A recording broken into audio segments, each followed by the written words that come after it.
ඇත්තටම හිතුවේ නෑ රික්මන්ට් වීසා එකයි කියලා. ලොකු සපෝට් එකක් හම්බුණා රෝහක වීසා එකෙන්. ඉතින් thank you ඔයාලගේ ඩෙඩිකේෂන් එකට hard work. මගේ ඩිග්‍රී එක කම්ප්ලීට් කරලා හිටියේ and work experience තිබ්බ 2 years. ඒක business management. යුනිවර්සිටි එක එක NSBA. ඇත්තටම හිතුවේ නෑ.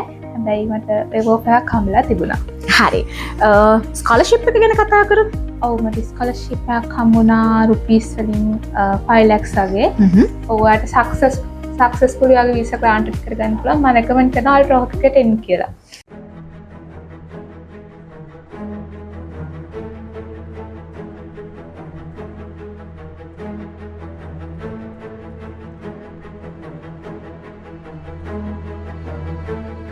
ඔයාගේ වීසා එකත් UK වලට ඇප්ලයි කරලා ස්කෝලර්ෂිප් එකක් එක්කම යන්න කැමතිද? ඉතින් අද අපිත් එක්ක එකතු වෙලා ඉන්නවා ඇප්ලයි කරලා දවස් 4න් වීසා එක අරගත්ත ස්ටුඩන්ට් කෙනෙක්.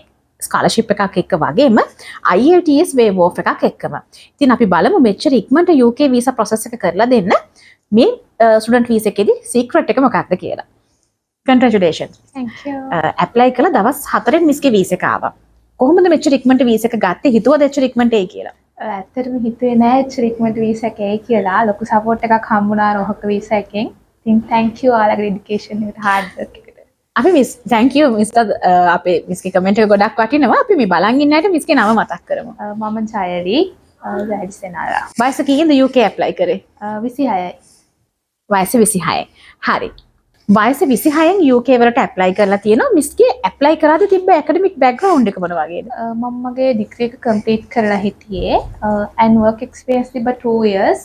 එච්චරයි මට qualification තිබ්බේ. හරි. මිස්ගේ ඩිග්‍රී එක මොනවා සම්බන්ධයෙන් කරපු ඩිග්‍රී එකක්ද? ඩිග්‍රී එක business management. යුනිවර්සිටි එක NSBA.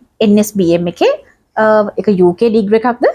නෑ UGC approved degree එකක්. UGC approved degree එකක් NSBM එකේ. හරි. එතකොට ඒක English medium degree එකක්. ඔව්. English medium degree එකක්. එතන මිස්ගේ work experience කවර විදිහටද තිබ්බේ? මම logistic executive කෙනෙක් විදිහට අවුරුදු 1.5ක් වැඩ කරලා තියෙනවා. හරි. එතකොට English medium degree එකක් එක්ක තමයි මිස්ගේ IELTS waiver off එක රෝහක එකෙන් අරගෙන දීලා තියෙන්නේ. apply කරද්දි හිතුවද waiver off එකක් ලැබෙයි කියලා? ඇත්තටම හිතුවේ නෑ. හැබැයි මට waiver off එකක් හම්බලා තිබුණා. හරි. ස්කෝලර්ෂිප් එක ගැන කතා කරමු.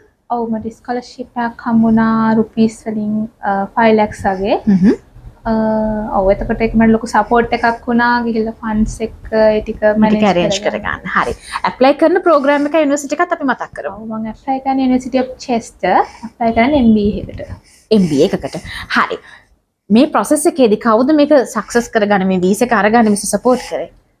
රෝහක වීසා එකේ මුලින්ම මිස් සංකල්පනාව හම්බුණා. ඊට පස්සේ මිස් ඉසුරිව ඊට පස්සේ මිස් දිමුතු තමයි මුළු process එකම easy විදිහට step by step මට කියා දෙනවා මේක කරන්න මේ document එක ගෙන මේක translate කරන්න කියලා මාව guide කරේ.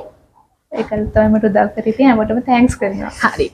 UK යන්න ඉන්න කෙනෙක්ට ඉක්මනින් වීසා එක ගන්න ඕන නම් මිස්ගේ එක්ස්පීරියන්ස් එකත් එක්ක දෙන ඇඩ්වයිස් එක මොකක්ද? ඔව් හැමෝටම කියනවා එන්න රෝහක වීසා එකට ඇවිල්ලා බලන්න. හොඳ friendly staff එකක් නෑ supportive and professional and හරිම easy ඔයාලගේ work ඒ path එක හරිම lazy and ඔයාලට successful වගේ වීසා granted කරගන්න පුළුවන්. මම recommend කරනවා රෝහක එකට එන්න කියලා.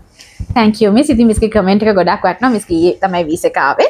ඉතින් බලන් ඉන්න ඔයාලටත් අපි මතක් කරනවා ඔයාලගේ UK යන සිහිනය සැබෑවක් කරගන්න අවශ්‍ය නම් දැන්මම රෝහකකට කතා කරන්න.